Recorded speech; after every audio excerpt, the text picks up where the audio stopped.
Gold, trusted gold buyers. మీరు తాకట్టు పెట్టిన బంగారాన్ని విడిపించి ఈ రోజు ఉన్న మార్కెట్ ధరకు కొనబడను.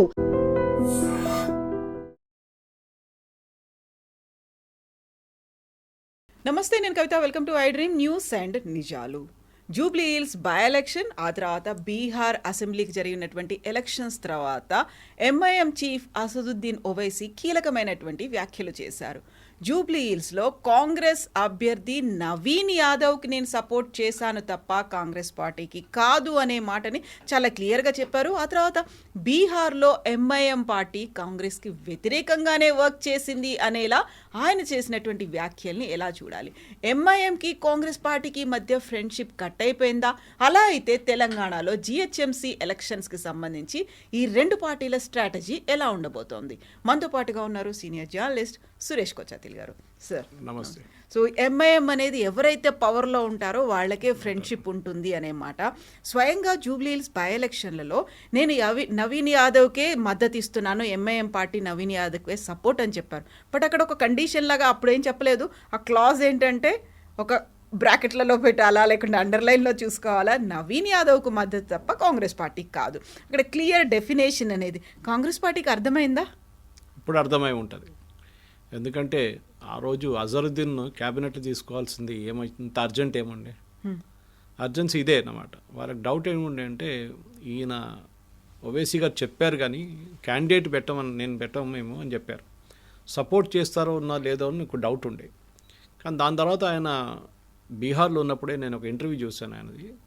దాంట్లో ఆయన చాలా క్లియర్గా ఏం చెప్పారంటే మా కార్పొరేటర్స్ షేక్పేట్ ఆయన పేరుతో సార్ చెప్పారనమాట. షేక్పేట్ కానివ్వండి, బోరబండ కానివ్వండి, మిగతా ఏరియాస్లో ఎర్రగడ్డ అంతా ఏరియాస్లో అంతా మా కార్పొరేటర్స్ అందరూ కష్టపడి పనిచేస్తున్నారు నవీన్ యాదవ్ కోసం అని చెప్పారు.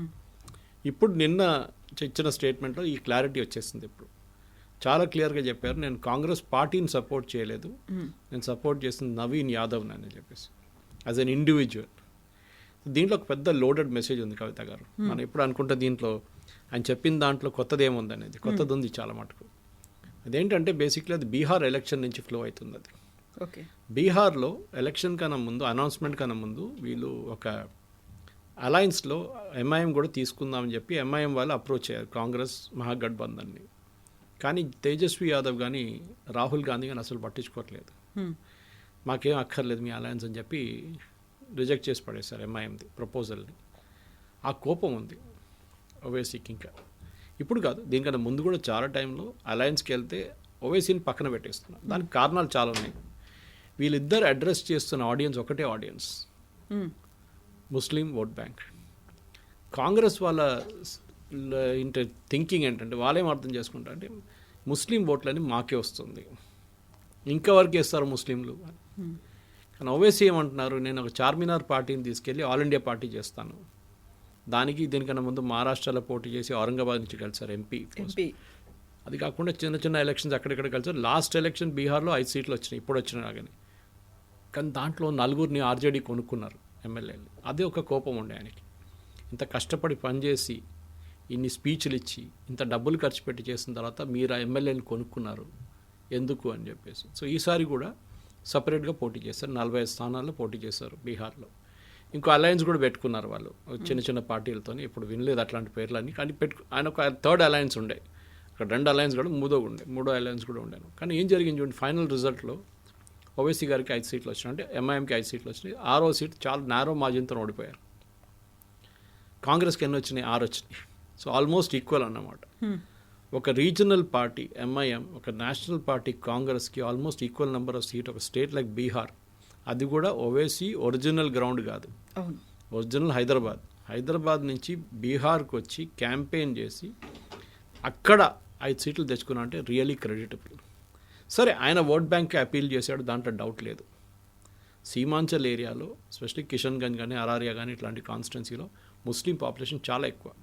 కొన్ని చోట్ల అయితే 60% కూడా ఉంటారు, కొన్ని 50, కొన్ని 20, కొన్ని 30. ఆ సీమాంచల్ ఏరియా అంతా కష్టపడి పనిచేశారు. ఆయన స్పీచెస్ కూడా నేను చూశాను, క్రౌడ్ కూడా చాలా ఉండే. ఆ రోజే నేను కామెంట్ చేశాను, ఒక ఫోటో వేసి, surprise package this time will be Owaisi అని చెప్పేసి.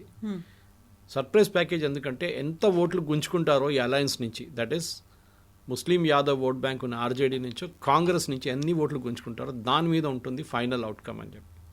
అది కాకుండా second thing I said was LJP Chirag Paswan వాళ్ళ పార్టీ ఎన్ని ఓట్లు తీసుకొస్తారు అలయన్స్కి దాని మీద కూడా ఉంటుందండి.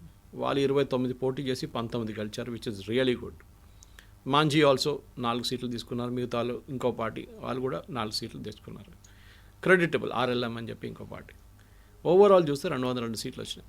ఓవైసీ ప్రాబ్లం ఎక్కడ వచ్చిందంటే ఆయనకి ఒకటి వీళ్ళు ముస్లిం ఓట్ బ్యాంక్ని కట్ చేశారని చెప్పి కాంగ్రెస్ వాళ్ళు కానీ మిగతా వాళ్ళందరూ, ఈవెన్ అఖిలేష్ యాదవ్ ఆయన కామెంట్లో మెన్షన్ చేశారు నిన్న, అఖిలేష్ యాదవ్ పేరు అరిగిపోయిన రికార్డ్ లాగా నన్ను మళ్ళీ బీజేపీ బీ టీం అంటారు అని చెప్తున్నారని చెప్పి హీ హ్యాడ్ ఎ కామెంట్. ఆయన ఏం చెప్పారు, నేను కూడా ఎవరిని ఓడించడానికి ట్రై చేశాను, ఎన్డీఏని ట్రై చేశాను, కానీ మీరే వద్దన్నారు కదా, నన్ను అలయన్స్ వద్దన్నారు మీరు, నేనేం చేయాలి, పోటీ చేయాల్సిందే, మీ వ్యతిరేకంగా పోటీ చేశాను. ప్రాబ్లం ఎక్కడ వస్తుందంటే ఈసారి ఎస్పెషలీ మన తేజస్వికి చాలా పెద్ద దెబ్బ తగ్గింది దీంట్లో. వీరు అస్యూమ్ చేస్తుంది ముస్లిం యాదవులు ఎక్కడ వెళ్ళరు, మా దగ్గరికి వస్తారు.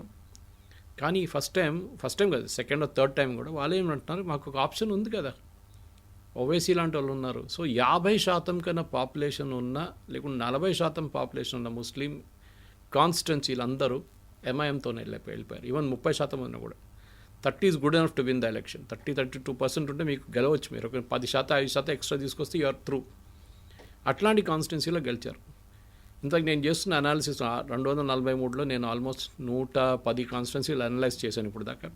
బహుశా నెక్స్ట్ 2 డేస్లో ఫినిష్ చేసి మనం కూడా ఒకరోజు గ్రాఫిక్స్తో సహా డిస్కస్ చేసుకోవచ్చు. అదంతా చూసేది ఏంటంటే వాళ్ళ కాన్స్టిట్యున్సీ రిటైన్ చేసుకున్నారు. వాళ్ళు they were able to hold on to their constituency. వీళ్ళు అక్కడిక్కడ కొన్ని ఓట్ మార్జిన్స్ తగ్గిందో ఎక్కువైందో అది ప్రాబ్లం లేదు, కానీ they were able to hold on to 5 seats. ఇదే ప్రాబ్లం అస్సాంలో రాబోతుంది రేపు. అది ఓవైసీ గారు మెన్షన్ చేయలేదు, అసదుద్దీన్ ఓవైసీ డిడ్ మెన్షన్. అస్సాంలో ఇంకొక 2-3 నెలల్లో అక్కడ కూడా ఎలక్షన్స్ వస్తుంది, బెంగాల్తో సహా. అక్కడ ఆ బద్రుద్దీన్ అజ్మల్ అని చెప్పి బంగ్లాదేశ్ నుంచి వచ్చిన సెటిలర్స్ వాళ్ళకి లీడర్ ఉన్నారు. వాళ్ళ పార్టీ పేరే ఏఐయుడిఎఫ్. ఎప్పటి నుంచో వాళ్ళు అస్సాంలో పోటీ చేస్తున్నారు, కానీ దేస్ రిప్రజెంట్స్ సెటిలర్స్ అంటే నార్త్ అస్సాంలో. ఇది మన అందరు తెలిసింది, పాత ఒక స్టోరీ, దీని బ్యాక్ స్టోరీ ఉంది. ఆ వీళ్ళని అక్కడి నుంచి పంపించడానికే ఆల్ అస్సాం స్టూడెంట్స్ ఉన్న అప్పుడు ప్రఫుల్ల కుమార్ మహంతా వీళ్ళందరూ ఉద్యమం చేసి ఆ టైంలో లాస్ట్లో రాజీవ్ గాంధీ అగ్రిమెంట్ సైన్ చేశారు. అగ్రిమెంట్ ప్రకారం అక్కడున్న అందరు బంగ్లాదేశీ వాళ్ళని ఇంక్లూడింగ్ హిందూస్ మిగతా రాష్ట్రాలకు పంపించాలి. వాళ్ళు బంగ్లాదేశ్ పంపించని చెప్పలేదు వాళ్ళు, అగ్రిమెంట్ కన్నా దాన్ని సరిగా నడిపేయలేదు, వాళ్ళ దాకా నడిపేది. దాని తర్వాత all Assam student union folded up, Mahanta గారు పోయిన తర్వాత ఇప్పుడు అహోం గణ పరిషత్ అని చెప్పి it's a part of BJP alliance అస్సాంలో. అస్సాంలో ఉన్న 23 నుంచి 25 కాన్స్టిట్యున్సీలు ముస్లిం మెజారిటీ అని చెప్పలేం, ముస్లిం డామినెన్స్ ఉంది అక్కడ. అదంతా నేను చెప్పింది ఏఐయుడిఎఫ్ టెరిటరీలో ఉందన్నమాట. అక్కడ లాస్ట్ టైం కూడా ఓవైసీ గారు పోటీ చేశారు, అంటే ఎంఐఎం పోటీ చేసి చాలా మటుకు సీట్లు గెలవలేదు, కానీ they were able to make an impact. అక్కడ కూడా ఈసారి కూడా వెళ్ళి పోటీ చేస్తే డెఫినెట్గా ఇదే రిజల్ట్ రాబోతుంది. ఏఐయుడిఎఫ్ మళ్ళీ ఓడిపోతారు, కాంగ్రెస్ అసలు ఓట్లు రావు. అక్కడ ప్రఫుల్ల కుమార్ మహంతా ఆ రోజు చెప్పిన మాట కూడా ఈ రోజుకి ఉంది అట్లనే, దట్ మా కల్చర్ మార్చేశారు వీళ్ళు వచ్చేసి అని చెప్పి ఒక క్యాంపెయిన్ నడిపించారు. అస్సామీస్ ఏం చేస్తున్నారంటే వాళ్ళకు ఒక కోపం ఉంది కాంగ్రెస్ మీద, అది ఇప్పుడు కూడా ఉంది అట్లనే. అది తరుణ్ గొగోయ్ ఉన్న టైం నుంచి ఇప్పుడు మిగతా వాళ్ళు ఉన్నప్పుడుగా కంప్లీట్గా చూపిస్తున్నారు. అది దట్ ఈస్ ఆల్వేస్ దేర్. కానీ ఆ ప్రాబ్లమ్ని ట్యాకిల్ చేయడానికి వీళ్ళేం చేయట్లేదు కాంగ్రెస్ లీడర్షిప్ అక్కడ ఉన్నది. ఇప్పుడు ఆల్ అస్సాం స్టూడెంట్స్ యూనియన్ పక్కన పెట్టండి, అహోం పరిషత్ పక్కన పెట్టండి, బీజేపీని పక్కన పెట్టండి, అక్కడ Himanta Biswa Sharma has become very powerful. ఒక టైంలో కాంగ్రెస్ పార్టీది అస్సాంలోనే మన టాలెస్ట్ లీడర్ ఉండే. అప్పుడున్న తరుణ్ గొగోయ్ గారికి ఆయనకున్న గొడవకి రాహుల్ గాంధీ దగ్గర వెళ్తే మనకు అందరు తెలిసింది ఆ స్టోరీ, పాత స్టోరీ. కుక్కకు పెట్టిన బిస్కెట్ ఆయనకు పెట్టినంట రాహుల్ గాంధీ. దాంతో కోపడి బయటకు వచ్చిన మనిషి హిమంత బిశ్వ శర్మ. ఇప్పుడు మొత్తం నార్త్ ఈస్ట్ని ఆయన కంట్రోల్ చేస్తున్నాడు. ఆయనకు కూడా ఓవైసీ వస్తే చాలా ఇష్టం అక్కడ, ఎందుకంటే ఆ కాన్స్టిట్యున్సీలో ఓట్లన్నీ ఆయన తీసుకెళ్ళిపోతాడు, ముస్లిం ఓట్స్. అక్కడ కన్సాలిడేషన్ జరగదు. అట్ ద సేమ్ టైం వ్యాలీలో రెగ్యులర్ దాంట్లో వీళ్ళు తీసుకెళ్ళిపోతారు ఓట్లని బీజేపీ వాళ్ళు. అట్లనే వీళ్ళు గెలుచుకుంటూ వస్తున్నారు లాస్ట్ 2 ఎలక్షన్స్. కానీ ఓవైసీ గారు అక్కడి నుంచి ఆగిపోతారా, అక్కడే ఆగుతారా, అది డౌట్ఫుల్ ఉంది. స్ప్రెడ్ ఓవరా? నేను 2 స్టేట్స్ ఎప్పుడు ఒకసారి ఆయన డైరెక్ట్గా అడిగాను నేను ఈ question. I met him in ఇంకో టెలివిజన్ ఛానల్ కాన్ఫరెన్స్లో ఇక్కడ జేఆర్సీ కన్వెన్షన్ సెంటర్లో ఒక 6 నెలల ముందు కలిసినప్పుడు అడిగాను, why are you not going to Kerala అని అడిగాను. వా క్యా జానా హై సురేష్ సాబ్ అన్నారు. క్యూ నహీ జానా? వా క్యూ జానా హై వా, ఎందుకు వెళ్ళట్లేదు మరి? ఎందుకంటే అక్కడ Indian Union Muslim League already ఉన్నారు అక్కడ. నార్దర్న్ కేరళ, మన Wayanad, Malappuram, Priyanka Gandhi constituency, they are very strong. 21 నుంచి 22 సీట్లు వాళ్ళ దగ్గర, they are very good dominance. దాంట్లో కాంగ్రెస్ కొన్ని సీట్లు ఇచ్చేస్తారు, వీళ్ళు 10-15 సీట్లు వీళ్ళు గెలుస్తారు అసెంబ్లీ సెగ్మెంట్స్ ఎవ్రీ ఇయర్. వాళ్ళ కాంపిటీషన్ లేదు ఏరియాలో. ఇప్పుడిప్పుడే ఎస్డిపిఐ అక్కడ వస్తుంది, కానీ వాళ్ళకు కూడా ఎక్కువ కాంపిటీషన్ లేదు. యూజువలీ ముస్లిం లీగ్ ఎవరితోనైనా ఉంటారు, మోస్ట్లీ కాంగ్రెస్తో ఉంటారు. దీనికన్నా ముందు సిపిఎంతో కూడా కలిసి ఉన్నారు అమ్మ 20 years ago. ముస్లిం లీగ్ పార్టీ, ఇదే ముస్లిం లీగ్ పార్టీకి 2 ఎంపీలు ఉండే దీనికన్నా ముందు. అంటే డిఫరెంట్ పాయింట్స్ ఉంటాయి. ఒక ఎంపీ ఉండే, కానీ 2 టైంలో one of them was called Ibrahim Sulaiman Sait, and I think it's from Mumbai, Gujarat, one of those places. ఇద్దరు ఉన్నారు. ఇబ్రాహిం సులైమాన్ సేత్ ఏం చేస్తారు, వచ్చి నామినేషన్ వేసి వెళ్ళిపోతారు, అంతే, అయిపోయింది. ఎలక్షన్ క్యాంపెయిన్ లేదు, ఏం లేదు, గెలుస్తారు విత్ రికార్డ్ మెజారిటీ. ఇంకొక ఎంపీ దాని కొన్ని రోజుల తర్వాత, కొంచెం రోజుల ముందు ఆయనకి జిఎం బనాత్వాలా, ఈయన కూడా ముంబై ప్రోడక్ట్. ఈయన వస్తారు, నామినేషన్ వేస్తారు, వెళ్ళిపోతారు. మలయాళం ఒక వర్డ్ రాదు, ఏం మాట్లాడరు. ఆ టైంలో టెలివిజన్ ఛానల్ అన్నీ ఎక్కువ లేకుండే. ఈ will go back, election run, Banatwala గెలిచేస్తారు. నేను అక్కడ ఎందుకు వెళ్ళాలని చెప్పి నేను అడిగిన ప్రశ్నకి అక్కడ కనెక్షన్ ఉందన్నమాట. అంటే అక్కడ ఎవరు నిలిపిస్తేనే Indian Union Muslim league flag మీద గెలుస్తారు వాళ్ళు, because Muslim majority area. Wayanad incidentally is not 90% ముస్లిం, చాలామంది 90% అంటారు, దానికన్నా తక్కువ ఉంది కొంచెం. కానీ నార్దర్న్ కేరళ కూడా కాసర్గోడ్ వైపు, Neeleswaram which is bordering Karnataka, ఇప్పుడు అక్కడ డెమోగ్రఫిక్ డివిడెండ్ మారిపోయింది. అక్కడ చాలా మటుకు ముస్లిం పాపులేషన్ ఇంక్రీజ్ అయిపోయారు అక్కడ. ఒక టైంలో బీజేపీ క్యాండిడేట్, ముందు స్టేట్ ప్రెసిడెంట్గా ఉన్న కె సురేంద్రన్ అక్కడి నుంచి 87 ఓట్లతో ఓడిపోయినారు legislative assembly. Later on he proved in the high court, దాంట్లో ఓట్ చేసిన 400 మంది చనిపోయిన వాళ్ళని. మన ఎస్ఐఆర్ గురించి మాట్లాడుతున్నాడు, ఇది గుర్తుపెట్టుకోవాలి. 400 మంది చనిపోయిన వాళ్ళు ఓటేశారని చెప్పి ఆయన ప్రూవ్ చేశారు హైకోర్టులో. High court also agreed. కానీ అప్పుడు దాకా క్యాండిడేట్ చనిపోయారు. So the entire petition became infructuous. దాని తర్వాత ద మెయిన్ లెసన్ ఏంటంటే, ముస్లిం ఓట్ బ్యాంక్ కోసం ఇంత పెద్ద గొడవ కంట్రీలో నడుస్తున్నప్పుడు దీన్ని టార్గెట్ చేసేది కాంగ్రెసే ఉండే ముందు. మాకే ఓటేస్తారు. ఇప్పుడు కర్ణాటకలో చూస్తున్నారు మీరు. ఇక్కడ రేవంత్ రెడ్డి గారు అన్నారు, కాంగ్రెస్ హైతో ముసల్మాన్ హే, ముసల్మాన్ హైతో. In fact that damaged Congress prospects in Bihar. నేను కొంతమంది ఆ మీడియా ఫ్రెండ్స్తో మాట్లాడాను సెకండ్ ఫేజ్ ఎలక్షన్ కన్నా ముందు. ఈ రేవంత్ రెడ్డి గారు ఇక్కడ స్టేట్మెంట్ చేస్తారంటే, అరే ఆ వీడియోలు ఇక్కడ నడుస్తున్నాయి సార్, అన్ని కేబుల్ ఛానళ్ళు బీజేపీ వాళ్ళు వాడుకుంటున్నారు, పండుగ చేసుకుంటున్నారు, ఇక్కడ హిందీలో ఉంది, ఇక్కడ వాళ్ళు అందరూ అర్థం చేసుకున్నారు, హిందువులకే నడిపిస్తున్నారు, చూడండి హిందువులు, కాంగ్రెస్ ఏమంటున్నారు, కాంగ్రెస్ అయితే ముసల్మానే, ముసల్మాన్ అయితే కాంగ్రెస్. చాలా డ్యామేజ్ చేసింది అక్కడ. రేవంత్ రెడ్డి గారికి పాసిబ్లీ దాని ఇంపాక్ట్ తెలియకపోతుంది ఇక్కడ, కానీ there did a huge damage in Bihar. కానీ ఇక్కడ ఇప్పుడు ఏం జరుగుతుందంటే, యూపీ ఎలక్షన్స్ 2027, 26 ఎండింగ్ 27 స్టార్టింగ్లో రాబోతున్న ఎలక్షన్. ఆ దాంట్లో it's mother of all battles అంటారు చూడండి దాన్ని. ఎందుకంటే లాస్ట్ టైం బీజేపీకి 240 సీట్లు పార్లమెంట్కి వచ్చి, దానికి మెయిన్ కారణం యూపీలో సీట్లు తగ్గింది last time. And that is because of this Muslim Yadav vote bank again. ఈ బీహార్ లాగానే అక్కడే ఒక ముస్లిం యాదవ్ ఓట్ బ్యాంక్. ఎప్పుడైనా ములాయం సింగ్ యాదవ్ టైం నుంచి అఖిలేష్ యాదవ్ దాకా వాళ్ళు ఏమంటున్నారు, ముస్లింలు అందరూ మా పాకెట్లో ఉన్నారు, మా దగ్గర ఉంటారు, వాళ్ళు ఎక్కడికి వెళ్ళరు. అది వాళ్ళ స్టాండర్డ్ రెఫరెన్స్ ఉండే. ఇప్పుడు ఓవైసీ గారు వచ్చినప్పుడు ఈక్వేషన్ మారిపోయింది. ఆయన ఏమంటున్నారు, యాదవ్ గీదవ్ నాకేం అక్కర్లేదు, ముస్లిం ఓట్లు నేను తీసుకెళ్ళిపోతాను. సో స్ప్లిట్ అయిపోతున్నారు. సో మీకు ఒక 100 ఓట్లు వస్తుంది అనుకోండి, దాంట్లో 50 తీసుకెళ్ళిపోతే, 50 వాళ్ళు తీసుకెళ్ళిపోతే, మూడో బెనిఫిషరీ బీజేపీ దాంట్లో. సో ఇదే జరుగుతుంది అనమాట. సో ఈయనప్పుడు మనం చేసిన స్టేట్మెంట్లు కూడా, వీడియో నా ఫేస్బుక్లో కూడా పెట్టాను నేను, ఏని ఇంటర్వ్యూ ఉండి ఒకటి ఓవైసీ గారిది, వెరీ క్లియర్లీ. అంటే చూసిన వాళ్ళు కూడా నా దాంట్లో వచ్చి కామెంట్ చేసిన చాలామంది ఏమంటారు, ఆయన మెచ్యూర్ స్టేట్మెంట్ చూడండి. ఇప్పుడే కాదు, కవిత గారు మీకు గుర్తుంటుంది, ఆపరేషన్ సింధూర్ దగ్గర మోదీ గారు చాలామంది డెలిగేషన్స్ పంపించారు అబ్రాడ్. శశి తరూర్, మనీష్ తివారీ, సుప్రియా సులే, ఓవైసీ కూడా బహ్రెయిన్కి వెళ్ళారు, నాకు గుర్తుంది. I think lot of country, but one of them was Bahrain. బహ్రెయిన్లో ఒక ప్రెస్ కాన్ఫరెన్స్ చేశారు ఆయన. ఐ థింక్ మన డెలిగేషన్లో ఎవరు కూడా అంత స్ట్రాంగ్గా మాట్లాడలేదు. ఆయన విపరీతంగా ఇన్ని మాక్ చేశారు. ఎవరిని, మన షబాజ్ షరీఫ్ కానీ అసీం మునీర్ని. ఇంకో అది అన్ప్రింటబుల్ వర్డ్స్ అని చెప్పారు. అది నేను కూడా ఐ వాజ్ రియలీ సర్ప్రైజ్. ఒక ఇస్లామిక్ కంట్రీకి వెళ్ళి ఇంకొక ఇస్లామిక్ కంట్రీని తిట్టడం అనేది ఇట్ ఈస్ అన్హర్డ్ ఆఫ్. ఎందుకంటే ఆయనకు డిప్లొమాటిక్ ప్రాబ్లం లేదు కదా, ఎందుకంటే ఈ not representing technically government of India కాదు, ఆయన ఈజ్ ఎంపీ అంతే. బట్ ఆ స్టేట్మెంట్ కూడా నాకు అప్పుడే చాలా అనిపించింది. ఎందుకంటే అనుకుని డిప్లొమాటిక్గా మాట్లాడతాడేమో, ఇది ఎందుకు జరిగింది, పాకిస్తాన్ చేస్తే టెర్రరిస్ట్ని సపోర్ట్ చేస్తున్నది ఓపెన్గా చెప్పేశారు. వాళ్ళకు అవకాశం అనుకో అన్నాడు స్ట్రేట్ అవే. అట్లాంటి so he was speaking more of Modi's language than his language. Okay, అదే బహుశా ఇప్పుడు బీహార్లో కూడా జరిగింది. బీహార్లో కూడా మీ క్యాంపెయిన్ టైంలో మోదీ గారిని ఎక్కడా తిట్టారు 2-3 సార్లు, తిట్టడం కాదు. ఈ was giving an example of this 15 lakhs so called video of Modi. 15 లక్షలు ఇస్తా, అట్లా జరగలేదు, మనందరికి తెలిసింది. అట్లాంటి వీడియో లేదు యాక్చువల్లీ. ఆయన ఏం చెప్పారంటే స్విట్జర్లాండ్లో ఉన్న అంతా బ్లాక్ మనీ తీసుకొస్తే స్విస్ బ్యాంక్లో ఒక్కొక్క భారతీయుడికి 15 లక్షలు దొరుకుతుంది, ఆయన బ్యాంక్లో ఉంటుందని he gave a statement like that. ఆ డబ్బులు ఎప్పుడు రాదు, అది స్విస్ బ్యాంక్లో ఉన్నది అన్ని ఇల్లీగల్ కాదు, 80% is legal money only. Foreign transaction చేస్తున్న వాళ్ళు అక్కడ ఉంచుకుంటారు వాళ్ళ ట్యాక్స్ బేస్ కోసం, బెనిఫిట్స్ కోసం. Anyway that's a separate story. అదే స్పీచెస్లో ఒకటి అరారీలో చూశాను నేను, ఇంకోటి కిషన్గంజ్లో చూశాను. ఈ 2 స్పీచెస్లో కూడా ఓవైసీ గారు స్పెసిఫిక్గా, ఇంత మోదీ గారు కూడా ఇంత స్పెసిఫిక్గా క్యాంపెయిన్ అడ్రస్ చేయలేదు బీహార్లో.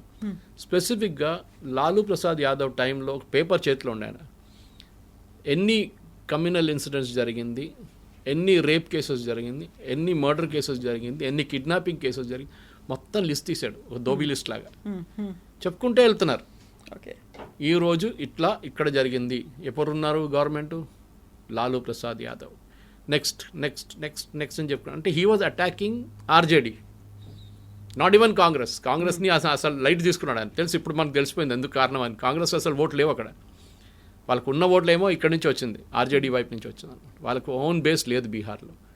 కానీ he was attacking RJD because ఆయనకు తెలుసు బీజేపీని అటాక్ చేసి ఫైదా లేదు. బీజేపీ ఓట్ బ్యాంక్ కాదు ఆయన ఓట్ బ్యాంక్, అది హిందూ ఓట్ బ్యాంక్. ఇది ముస్లిం ఓట్ బ్యాంక్ మొత్తం ఆర్జేడీకి వెళ్తుంది, వాళ్ళ దగ్గర నుంచి నేను గుంజుకోవాలి. అదే చేశారు, దానికోసం ఆయనకు 5 సీట్లు వచ్చింది. And even vote percentage wise సరే అంత పెద్దది కాకపోవచ్చు, ఎందుకంటే యూఆర్ 243 డివైడెడ్ బై 45 చేస్తున్నారు, which is not a right thing. 45/2 అట్లా చేయకూడదు. ఎప్పుడు ఎన్ని సీట్లు పోటీ చేశారు దాన్నే పర్సంటేజ్ తీసుకోవాలి. అంటే ఆ యూనివర్స్ తీసుకుంటే మీ పర్సంటేజ్ ఎప్పుడు తక్కువ ఉంటుంది. అంటే ఫర్ ఎగ్జాంపుల్ మీరు 100 సీట్లు ఉందనుకోండి ఒక అసెంబ్లీలో, మీరు పోటీ చేస్తుంది 10, కానీ వీళ్ళు యావరేజ్ తీసుకుంటా ఏం చేస్తారు, 100 సీట్లు పెట్టి యావరేజ్ తీసుకుంటారు, ఎన్ని ఓట్లు వచ్చింది అట్లా కాదు, 10 సీట్ల మీద తీసుకోవాలి. Then you'll get the actual average of actual votes polled. Creditable performance, దాంట్లో డౌట్ లేదు. కానీ Owaisi garu bigger plan Maharashtra, Bihar, UP, Assam, West Bengal. పెద్ద డౌట్ ఉంది, నేను అక్కడికి ఎందుకు వెళ్ళరు, కేరళ పక్కన పెడదాం మనం, వెస్ట్ బెంగాల్ అట్లీస్ట్ హిందీ మాట్లాడొచ్చు కదా, ప్రాబ్లం లేదు కదా అక్కడని. మీరు అక్కడ ఎందుకు వెళ్ళట్లేదు? అక్కడ కూడా ముస్లిమ్స్ చాలా ఉన్నారు కదా. సిపిఎం టైం నుంచే సెటిలర్స్ ఉన్నారు, బంగ్లాదేశ్ నుంచి ఇల్లీగల్గా వచ్చి సెటిల్ చేసిన చాలామంది ఉన్నారు. ఇప్పుడు ఎస్ఐఆర్ అంటే దానికోసం భయపడుతున్నారు అందరూ. కానీ ఓవైసీ అక్కడ ఎందుకు వెళ్ళట్లేదని నాకు ఒక పెద్ద మిస్టరీ. బహుశా వెళ్ళొచ్చాము ఈసారి. అక్కడ ఆయనకు అదే టార్గెట్ కదా, అగైన్ ముస్లిం ఓట్ బ్యాంక్. అక్కడ 10 సీట్లు వస్తే చాలా మంచిది, 5 సీట్లు వస్తే కూడా చాలా ఆయనకి. బహుశా నెక్స్ట్ ఎలక్షన్లో ఆయన ఒకసారి కలిస్తే దీనికన్నా అడగాల్సి అనుకుంటాను నేను. ఇది బెంగాల్ క్యోనే జారయ్యా, కేరళ అడిగాను కానీ బెంగాల్ అడగలేదు, ఈసారి బెంగాల్ అడగలేదు. డెఫినెట్గా I think he will do well. ఆయన ప్రాస్పెక్ట్స్ ఏం లేదు. దీనికన్నా ముందు చెప్పినట్టు చార్మినార్ పార్టీని ఆల్ ఇండియా పార్టీ చేస్తున్నారు. ఆ ఆల్ ఇండియా పార్టీ ఓట్లు రావాలంటే ప్రతి స్టేట్లో ఆయనకు ఒక ప్రెజెన్స్ ఉండాలి. ఇప్పుడు మీరు రాజస్థాన్కి వెళ్తే అక్కడ ఎక్కువ ప్రెజెన్స్ ఏం లేదు కదా ముస్లిమ్స్ది, అక్కడెక్కడ కొన్ని ప్లేసెస్లోనే. కానీ సేమ్ విత్ మహారాష్ట్రలో ఆయన భివండి కానీ మన ఔరంగాబాద్ కానీ ఇట్లాంటి ప్లేసెస్లో పోటీ చేసి గెలిచారు కూడా అక్కడ నుంచి. కానీ కర్ణాటక వచ్చినప్పుడు చూడండి, కర్ణాటకలో ఆయన డెఫినెట్గా అక్కడ పోటీ చేయట్లేదు. ఎందుకంటే SDPI is very strong there. PFI వాళ్ళ పొలిటికల్ పార్టీ, పిఎఫ్ఐ బ్యాన్ అయిపోయింది, టెర్రర్ గ్రూప్ అని చెప్పి. ఎస్డిపిఐ ఇంకా ఉంది అక్కడే, అక్కడ వాళ్ళు స్ట్రాంగ్, అక్కడ వెళ్ళారు. తమిళనాడుకి వెళ్ళరు, అక్కడ అల్లుమ్మ వీళ్ళందరూ ఉన్నారు అక్కడ. సో అక్కడ డిఎంకేతో ఎక్కడ టైఅప్ లేదు, అక్కడ వాళ్ళే వీళ్ళ ఆడుకుంటున్నారు అందరు ఫుట్బాల్ మ్యాచ్. కేరళలో లేదు. So is concentrating only on north Indian states and Maharashtra చాలా మటుకు. ఈ స్టేట్స్లోనే ఆయనకు ఒక ఫ్యూచర్ కనిపిస్తుంది. అక్కడిక్కడ కలిపి ఒక రేపు ఒక 15 సంవత్సరాల తర్వాత 10 ఎంపీలు ఉంటే ఆయనకు పెద్ద ఒక క్లౌడ్ లాగా ఉంటుంది అది. దాంతో కొత్త న్యూస్ ఏమో మీరు వినుంటారు, ఇవాళ అక్బరుద్దీన్ ఓవైసీ రిటైర్ అయిపోతున్నారని చెప్పేసి. ఆ న్యూస్ కన్ఫర్మ్డా లేదో తెలియదు కానీ వాళ్ళ పేపర్లన్నీ వచ్చినాయి. అది బహుశా ఇదే ఉండొచ్చు, ఆయన హెల్త్ బాగాలేదు, ఆ బుల్లెట్ wound ఒకసారి ఒక అటాక్ జరిగింది ఆయన. దాని తర్వాత సెకండ్ ఇస్ ఆయన కొంచెం లూజ్ టంగ్. మన ఇక్కడ ఆదిలాబాద్ వైపు నిర్మల్ ఇచ్చిన ఒక స్పీచ్ అనుకుంటా, పాత స్పీచ్లో పోలీస్ వాళ్ళం కొన్ని కాళ్ళు 10 మినిట్కి వెళ్ళి అన్ని హిందువులను చంపేస్తాం మేమని చెప్పేసి. అట్లాంటి ఒక మెచ్యూరిటీ అసదుద్దీన్ ఓవైసీ ఉన్న అక్బరుద్దీన్కి లేదు. దానికోసం ఆయనకి పార్టీలు కూడా చాలా లైట్ తీసుకుంటున్నారు. ఆయనకన్నా జూనియర్స్ని పార్టీలో సీనియర్ పొజిషన్స్ ఇచ్చారు అసదుద్దీన్ ఓవైసీ. సో బహుశా ఆయనకు అనిపిస్తుందేమో నా పొలిటికల్ ఫ్యూచర్ అయిపోయింది, ఒకసారి దీని నుంచి దిగేసి రిటైర్ అయిపోదాం అనుకుంటున్నారు. సెకండ్ జనరేషన్కి నా నెక్స్ట్ జనరేషన్ వచ్చి వాళ్ళు చూసుకుంటారు, బహుశా అదే ఉండొచ్చు ఐడియా. కానీ చెప్పలేం, it must be a threat also. కానీ అంత లైట్ తీసుకుంటారు అసదుద్దీన్ ఓవైసీ. ఆయన కెపాసిటీ తెలుసు అక్బరుద్దీన్ ఎంత ఉందని. కానీ ఎప్పుడైనా ఒక ప్రైవేట్ లిమిటెడ్ కంపెనీ ఉన్నప్పుడు, ఫ్యామిలీ కంపెనీ ఉన్నప్పుడు ఇట్టే నడుస్తుంది. అది మనం కాంగ్రెస్లో చూస్తున్నాం. లాలూ ప్రసాద్ యాదవ్ ఫ్యామిలీలో ఇప్పుడు నడుస్తున్న గొడవ చూస్తున్నాం మనం. డాటర్స్ అందరు వాకౌట్ చేశారు, ఒక 5 మంది వెళ్ళిపోయారు ఫ్యామిలీ నుంచి, ఇంటి నుంచి కూడా ఖాళీ చేసి వెళ్ళిపోయారు. అదంతా నడుస్తుంది. సో ఈ ఫ్యామిలీ కన్సర్న్స్లో ఎప్పుడు ఒక పొలిటికల్ వ్యాక్యూమ్ క్రియేట్ చేయడానికి వాళ్ళు ట్రై చేస్తూ ఉంటారు. వాళ్ళ బ్లాక్మెయిల్ టాక్టిక్స్ ఉంటుంది. అదే బహుశా ఎంఐఎన్లో కూడా నడుస్తుంది. కానీ I think end of the day Asaduddin Owaisi ఆయన వాళ్ళ ఫాదర్ టైం నుంచి, సుల్తాన్ సలావుద్దీన్ ఓవైసీ టైం నుంచి ఉన్న మెచ్యూరిటీ ఆయనకి ఎప్పుడు కూడా ఉంది. వాళ్ళ ఫాదర్ బహుశా ఇంత కమ్యూనికేటివ్ లేకుండా, ఆయనకి ఇంగ్లీష్ అంత రాదు. కానీ ఈయన ఈ was educated barrister at law in London. So ఆ ఇంగ్లీష్ ఆయన ఎక్స్ప్రెషన్ చాలా బాగా చేస్తారు. హిందీ ఆఫ్ కోర్స్ ఈ స్పీక్స్ వెరీ వెల్. మన హైదరాబాద్ లాంగ్వేజ్ దక్కని కూడా చాలా బాగా మాట్లాడతారు. బట్ ఇవన్నిటి తర్వాత జిహెచ్ఎంసీకి సంబంధించి చూస్తే గతంలో జిహెచ్ఎంసీ కాంగ్రెస్ కలిపి 2.5 years మేయర్ సీట్ని షేర్ చేసుకున్నాయి. ఇప్పుడేమో ఫ్రెండ్షిప్ లాగా లేదు, టచ్ మీ నాట్ లాగా ఉంది. ఈ పరిస్థితి ఇలాగే కంటిన్యూ అవుతాయి రాబోయేటువంటి జిహెచ్ఎంసీలో స్ట్రాటజీ ఎలా ఉంటుంది? బీజేపీతో అయితే డైరెక్ట్గా పొత్తు పెట్టుకోరు, ఒకవేళ బీటీఎం అని ఆయనంతటా ఆయన చెప్పుకున్నప్పటికీ కూడా. ఆయన జిహెచ్ఎంసీ అనే కానీ ఇప్పుడు ప్రాబ్లం ఎక్కడ వస్తుందంటే ఓల్డ్ సిటీ సీట్స్ అన్ని వాళ్ళు గెలుస్తారు. కాంగ్రెస్ ఉన్నా లేనా వాళ్ళకి ప్రాబ్లం లేదు అసలు. ఈవెన్ మన జూబ్లీ హిల్స్ వైపు కూడా గెలుస్తారు ఈజీగా, ద ఇష్యూ లేదు వాళ్ళకి. కానీ ప్రాబ్లం ఎక్కడ వస్తుందంటే నేషనల్ లెవెల్లో ఏం జరుగుతుంది అనేది. ఎందుకంటే నేషనల్ లెవెల్లో ఆయన ఏమంటున్నాను, నన్ను రెస్పెక్ట్ ఇవ్వకపోతే నేను ఎందుకు హైదరాబాద్లో మీకు రెస్పెక్ట్ ఇవ్వాలి? నేషనల్ లెవెల్ మీరు నాతో పొత్తు పెట్టుకోకపోతే నేను ఎందుకు హైదరాబాద్లో మిమ్మల్ని నవీన్ యాదవ్ని సపోర్ట్ చేస్తాను, కాంగ్రెస్ని సపోర్ట్ చేయను? దిస్ ఇస్ ద లాజిక్ అన్నది. నన్ను సీరియస్గా తీసుకోండి, నన్ను ఒక పార్ట్నర్గా చూసుకోండి, అప్పుడు మీతో నేను ఉంటాను, ఇక్కడ కూడా నేను ఉంటానని చెప్పి. మీకు గుర్తుంటుంది కవిత గారు ఒక డైలాగ్ ఉండే ముందు, అక్బరుద్దీన్ ఓవైసీ అనుకుంటా ఆ డైలాగ్ కూడా, car symbol of BRS, car steering మా చేతిలో ఉంది, స్టీరింగ్ చెప్పారు, వీళ్ళందరూ ప్యాసింజర్స్ కూర్చున్నారు కానీ కార్ మేమే నడిపిస్తున్నాం, మేమే డిసైడ్ చేస్తాం గవర్నమెంట్ ఏం చేస్తాం. That actually is correct. అది ఈవెన్ రేవంత్ రెడ్డి కూడా అంతే. ఇప్పుడు రేపు జిహెచ్ఎంసీలో వాళ్ళకి మెజారిటీ రాదు, ఎవరికి రాదు majority, that's very very obvious.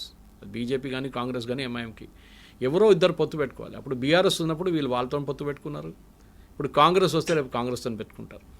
అది చాలా ఆబ్వియస్. ఎందుకంటే ఫండ్స్ కావాలంటే స్టేట్ గవర్నమెంట్ నుంచే వస్తుంది మీకు ఫండ్స్ అంతా. అర్బన్ డెవలప్మెంట్ మినిస్ట్రీ ద్వారా ఎక్కువ డబ్బులు ఉండవు, కానీ నేషనల్ ఫండ్స్ నుంచి వచ్చే డబ్బులన్నీ రూట్ చేస్తారు వీళ్ళు, కాంట్రాక్టులు కానీ మిగతా ఏమైనా ఉండి. సో డెఫినెట్గా ఇప్పుడు జరగబోయే దాంట్లో జిహెచ్ఎంసీలో ఇట్స్ వెరీ ఇంట్రెస్టింగ్ క్వశ్చన్. ఎందుకంటే బీజేపీకి దేనికన్నా ముందు 45 సీట్లు వచ్చినాయి కదా బీజేపీ. ఈసారి వాళ్ళు ఏం చేస్తారో మనకు తెలియదు. బీజేపీ వైపున ఏం స్ట్రాటజీ ఉండబోతుందో. సికింద్రాబాద్ లోక్సభ సీట్ కిషన్ రెడ్డి గారు గెలిచారు, కానీ దాని కింద ఉన్న అన్ని సీట్లు ఓడిపోయారు. ఇప్పుడు జూబ్లీస్ కూడా ఓడిపోయారు. అట్లాంటి కూడా రాలేదు, డిపాజిట్ కూడా రాలేదు. కానీ అదే టైంలో బీజేపీ వైపు నుంచి ఉన్న 45, ఐ థింక్ ఇప్పుడు తగ్గి 45 అనుకుంటా. వాళ్ళు కొంతమంది వెళ్ళిపోయారు, ఒక చనిపోయారు పార్టీలు. ఆ 40, 38 ఎంతమంది ఉన్నారు, కానీ వాళ్ళు కష్టపడి పనిచేస్తున్నారు, దాంట్లో డౌట్ లేదు. నాకు కొంతమంది పర్సనల్గా తెలుసు. యాజ్ మచ్ యాజ్ ఎంఐఎం వాళ్ళు పనిచేస్తున్నట్లనే మిగతా వాళ్ళు పనిచేస్తారు. కార్పొరేటర్స్ అంటే ఎప్పుడు ఒక లోకల్ లెవెల్ కనెక్షన్ ఉంటుంది. కవిత గారు మీకు తెలుసు, రోడ్ పని చేయట్లేదు, రోడ్ బాగాలేదు, మొత్తం కరెంట్ కరెక్ట్ రావట్లేదు, డ్రైనేజ్ లేదు, తాగే నీళ్ళు రావట్లేదు అంటే ఎవరి దగ్గర వెళ్తారు? మీరు ఎమ్మెల్యే దగ్గర వెళ్ళరు, కార్పొరేటర్ని పిలిపిస్తారు. ఆడు ఉంటాడు పక్కన గల్లీలో ఎక్కడో తిరుగుతూ ఉంటాడు, ఇప్పుడు వచ్చి ఇమీడియట్గా సార్ట్అవుట్ చేస్తారు. ఆ లోకల్ లెవెల్ కనెక్షన్ చాలా ఇంపార్టెంట్. పార్టీ కన్నా ఇండివిజువల్స్ ఆర్ వెరీ ఇంపార్టెంట్. దాంట్లో ఇండివిజువల్ మీకు ఎంత క్లోజ్గా ఉంటారు, ఎంత బాగా పనిచేస్తారో మీ ఏరియాలని బట్టి, దాన్ని బట్టి. ఎందుకంటే నా దగ్గర 2-3 ఈ కార్పొరేటర్స్ వాట్సాప్ గ్రూప్లో నన్ను యాడ్ చేశారు. దాంట్లో కనిపిస్తుంది అంటే రేపు పొద్దున కాంక్రీట్ సీసీ రోడ్ వేయించాను, మన అల్వాల్ వైపు ఒకరు వేయించారు, ఇటు నెరెడ్మెట్లో శ్రవణ్ ఉన్నారు, ఆయన వేయించారు, నేను చేయించాను, ఆయన అల్వాల్ వైపు ఇంకొకరు ఉన్నారు. ఇట్లా చాలామంది నాకు పంపిస్తూనే ఉంటారు, కాచిగూడ వైపు మేము చేయించాం. ఇదన్నీ వాళ్ళు చేస్తున్నారు, ఎందుకంటే వాళ్ళకి లోకల్ టచ్ ఉండాల్సిందే. సో పార్టీ టికెట్ ఇవ్వడం అనేది చాలా ఇంపార్టెంట్. కాంగ్రెస్కి అన్నిటికంటే పెద్ద ఛాలెంజ్ ఎక్కడ రాబోతుందంటే, ఇది ఇక్కడ ఒక్కటే కాదు కవిత గారు, మీరు లోకల్ బాడీ ఎలక్షన్ కూడా చూడండి. ఇప్పుడు 42% టికెట్లు ఇవ్వకపోతే బీసీస్కి వాళ్ళు ఏమంటున్నారు, మేము మిమ్మల్ని చూసుకుంటాం. ఎందుకంటే మీరే కదా జియో చేశారు, జియో నుంచి ఏం రాలేదు బయటికి, తర్వాత జియోతో స్టే చేసేసారు, ప్రెస్టీజ్ ఇష్యూ అయిపోయింది. ఇప్పుడు 42% బీసీలకి ఇచ్చిన తర్వాత, ఎస్సీ ఎస్టీకి ఇచ్చిన తర్వాత ఏం మిగులుతుంది? మిగతా కమ్యూనిటీ వాళ్ళు ఊరుకుంటారా? Especially Reddy community. ఇప్పుడు రేవంత్ రెడ్డి క్యాబినెటే చూడండి, ఎంతమంది రెడ్డిలు ఉన్నారు, అంతమంది బీసీలు ఉన్నారా? లేరు. ఇది ఛాలెంజ్ కాబోతుంది. ఎందుకంటే రేపు లోకల్ బాడీ ఎలక్షన్లో అంత ప్రాబ్లం కాకపోతే ఉండొచ్చు, ఎందుకంటే లోకల్ బాడీ ఎలక్షన్ అంతా ప్యూర్లీ లోకల్ ఇష్యూస్ మీద కొట్లాడతారు, దాని మీద పోరాటం ఉంటుంది అన్నమాట. కానీ మీరు రేపు డక్లీ ఇప్పుడు ఎమ్మెల్సీ ఎలక్షన్ ఏం లేవు, ఎంపీ ఎలక్షన్స్ లేవు, ఎమ్మెల్యే ఎలక్షన్స్ ఏం లేవు. ఇప్పుడు ఆ పరిస్థితికి వచ్చినప్పుడు Yeah. 4.5 సంవత్సరాలు 5 సంవత్సరాల తర్వాత it will become a problem. 2029 anyway Lok Sabha elections ఉంటుంది. అది కాకుండా దానికన్నా ముందు అసెంబ్లీ ఎలక్షన్స్ వస్తుంది. అప్పుడు ఏం చేస్తారు? ఈ 42% అప్పుడు కూడా ఇస్తారా లేదా? ఇప్పుడున్న 42 పక్కన పెట్టి ఈవెన్ 30% మహిళలకి ఇస్తారని చెప్పి ఒక రెజల్యూషన్ లోక్సభలో పాస్ చేసిన రెజల్యూషన్ ఒకటి ఉంది. దాని ప్రకారం ఆ 30% ఎక్కడి నుంచి ఇస్తారు? సపరేట్గా ఇవ్వలేరు కదా, ఎందుకంటే మోర్ దెన్ 100% క్రాస్ అయిపోతుంది. ఈ 42 లోపలే మీరు మళ్ళీ 30% రిజర్వేషన్ ఇస్తారు మహిళలకి. ప్రియాంక వాద్రా ఎప్పుడో సపోర్ట్ చేసి మాట్లాడింది ఆమె. ఇదే ప్రాబ్లం ఈవెన్ బీఆర్ఎస్కి రాబోతుంది. ఎందుకంటే బీఆర్ఎస్ వైపు మనం చూస్తున్నా అక్కడ ఇంకా ప్రైవేట్ లిమిటెడ్ కంపెనీ కొట్లాడ నడుస్తుంది, లాలూ ప్రసాద్ ఫ్యామిలీ లాగా. కవిత ఏమో కేటీఆర్ యూజ్లెస్ ఫెలో అది ఇది అని చెప్పి ఆయనకి ఏం రాదు, ఎలక్షన్ కొట్లాడాలి, అర్బన్ ఫినామినన్ అని చెప్పాడు. అర్బన్లో కూడా లేదు, కనెక్షన్ లేదు. హరీష్ రావు మంచోడని చెప్తున్నారు. సో అక్కడ ఉన్న ఫ్రస్ట్రేషన్ అక్కడ నడుస్తుంది. కేసీఆర్ గారు అయితే ఎక్కడో కనిపించట్లేదు, మాట్లాడలేదు, ఎక్కడ లేదు. ఇదంతా కలిపినప్పుడు పెద్ద గందరగోళం లాగా ఉంది. Local body elections, GHMC elections, cantonment board ఉంది ఇంకోటి, అక్కడ కూడా ఎలక్షన్స్ రాబోతుంది. ఈ 3 కలిపి ఒకటేసారి చేస్తారా లేకుంటే సపరేట్గా చేస్తారా అది ఇప్పుడు చూడాల్సింది. అందుకని అంతా లోకల్ ఇష్యూస్ మీద ఉంటుంది 100%. నాకు నచ్చిన మా ఊర్లో ఉన్న సర్పంచ్ వాళ్ళకి ఓటేస్తాను నేను, అంతే. పార్టీ ఎవరో ఉండొచ్చు, నేను వాళ్ళకి ఆయనకు ఓటేస్తాను. కానీ ఎవరు గెలిచినా కానీ రూలింగ్ పార్టీ వైపు వెళ్ళిపోతారు వాళ్ళు. మాకు ఫండ్స్ కావాలి, లేకుంటే డబ్బులు ఉండవు, సర్పంచ్కి డబ్బులు ఇవ్వరు, సో అటువైపు వెళ్ళిపోతారు. అది నార్మల్. నేను మన కిషన్ రెడ్డి గారి దగ్గర మాట్లాడినప్పుడు అదే అన్నారు ఆయన, ఇంటర్వ్యూ చేశాను, it's there on the YouTube. దాంట్లో ఆయనే చెప్పారు అది, ఎవరు గెలిచినా కానీ రూలింగ్ పార్టీ వైపు వెళ్ళిపోతారు వాళ్ళు, రేపు మనం ఏం చేయలేమని చెప్పి. సో అప్పుడు నేను అడిగాను జిహెచ్ఎంసీ గురించి. జిహెచ్ఎంసీలో మేము మొత్తం మా ఏమంతా అదే అన్నారు, విచ్ ఇస్ గుడ్. బట్ మీరు క్యాండిడేట్, ఈ 40 మంది క్యాండిడేట్ మీరు పనిచేస్తున్నారు ఫీల్డ్లో, మీ కార్పొరేటర్స్, కానీ మిగతా కార్పొరేటర్స్ లేరు కదా. ఓడిపోయిన వాళ్ళకి మీరు టికెట్ ఇప్పుడు ఇస్తే, లేకుంటే ఎవరైనా కొత్త క్యాండిడేట్కి ఇస్తే వాళ్ళకి పనిచేయడానికి టైం ఉంటుంది 3-4 నెలలు. లేకుంటే ఉన్న వాళ్ళు పనిచేస్తున్నారు already, the other party fellows వాళ్ళు చేసుకుంటూ ఉన్నారు, అదర్ పార్టీ పీపుల్ వాళ్ళు పనిచేస్తున్నప్పుడు వాళ్ళకే ఓట్లు వస్తాయి రేపు. ఎందుకంటే ఏ చిన్న ఇన్సిడెంట్ జరిగినా అని చెప్పాను కదా, డ్రైనేజ్ పని చేయట్లేదు, కరెంట్ రావట్లేదు, నీళ్ళు లేవు, చిన్న ఇష్యూస్ ఉంటుంది, ప్రాపర్టీ ట్యాక్స్ గురించి అది అన్ని ఇష్యూస్ ఉంటుంది. కార్పొరేటర్ లైఫ్ చాలా ప్రమాదకరమైనది, ఎందుకంటే throughout the day you are harassed by people అన్నమాట. సో డెఫినెట్లీ మీరు వాళ్ళ రిప్రజెంటేటివ్ కదా. సో ఇదన్నీ కలిపి చూస్తే yes Owaisi is a very important part of this. ఆయన ఓల్డ్ సిటీలో ఆయన పట్టు ఉంటుంది, మలక్పేట్ కానీ, అక్కుపుర కానీ, ఉప్పగూడ, అంతా ఉప్పగూడ, ఫలక్నుమా, ఈవెన్ అటువైపు కూడా మీరు ఉమ్దానగర్ అన్నీ వాళ్ళ చేతిలో ఉంటుంది అక్కడ, ఆ ఏరియా అంతా. ఇటువైపు నాంపల్లిలో కూడా కొంచెం ఇన్ఫ్లుయెన్స్ ఉంది వాళ్ళకి, కొంత లాస్ట్ టైం కొంచెం వీక్ ఉన్నారు అక్కడ, కాంగ్రెస్ కూడా వీక్ ఉన్నారు లాస్ట్ టైం. అది కాకుండా అఫ్కోర్స్ చార్మినార్ వాళ్ళ స్ట్రాంగ్ హోల్డ్, కోర్ ఏరియా అది. అటువైపు కార్వాన్, ఎందుకంటే ఒక టైంలో బద్దంబాల్ రెడ్డి గారు కలిసిన కాన్స్టిట్యున్సీ మన కార్వాన్. ఇప్పుడు దాని తర్వాత రాజశేఖర రెడ్డి గారు దాని డీలిమిటేషన్లో చేంజ్ చేసిన తర్వాత బీజేపీ ఎప్పుడు గెలవలేదు అది. ఒక టైంలో హిమాయత్ నగర్ నుంచి కలిసిన మంచి ఆలయ నరేంద్ర, ఇప్పుడు హిమాయత్ నగర్ కాన్స్టిట్యున్సీ లేదు ఇప్పుడు. సో అట్లాంటి బీజేపీకి అప్పటి నుంచి పట్టున్న కాన్స్టిట్యున్సీలో డెఫినెట్గా వాళ్ళు ఎట్లా పర్ఫామ్ చేస్తారు, కాంగ్రెస్ ఎట్లా పర్ఫామ్ చేస్తారు అది కూడా చూడాల్సింది. ఎందుకంటే బీజేపీని ఎప్పుడు ఒక అర్బన్ ఫినామినన్ అని చెప్తాం. దానికోసం సికింద్రాబాద్ లోక్సభ సీట్స్ బీజేపీ గెలిచారు, కానీ దానికన్నా 6 నెలల ముందు నడిచిన అసెంబ్లీలో ఒక సీట్ కూడా రాలేదు బీజేపీకి అక్కడ. That is very important. So interesting, politics never disappoint us అంటారు కాబట్టి ప్రతిసారి interesting. And that too local politics, గల్లీ పాలిటిక్స్ ఉంటుంది అది. Exactly. Thank you so much sir. Thank you. నిజంగా ప్రస్తుతం ఉన్నటువంటి సమాజం దేనికి ప్రయారిటీ ఇస్తుంది? ఆర్థిక సంబంధాల చుట్టూ మాత్రమే తిరుగుతోంది. మళ్ళీ ఎన్నికలంగానే చాలా విరక్తి కలుగుతున్నాం. మంచి అనిపిస్తుంది కదా, లేడీస్ కూడా ఛాలెంజింగ్ జాబ్స్ చేసినప్పుడు చాలా బాగుంటది. ట్రాఫిక్ అసిస్టెంట్స్ గా నియమించిన ట్రాన్స్జెండర్స్ అందరితో సాల్యూట్ చేయించుకుంటున్నారు. ఫుడ్ డెలివరీ ఇవ్వటానికి వెళ్ళినటువంటి డెలివరీ బాయ్ అనిల్ పై కళ్ళ ముందు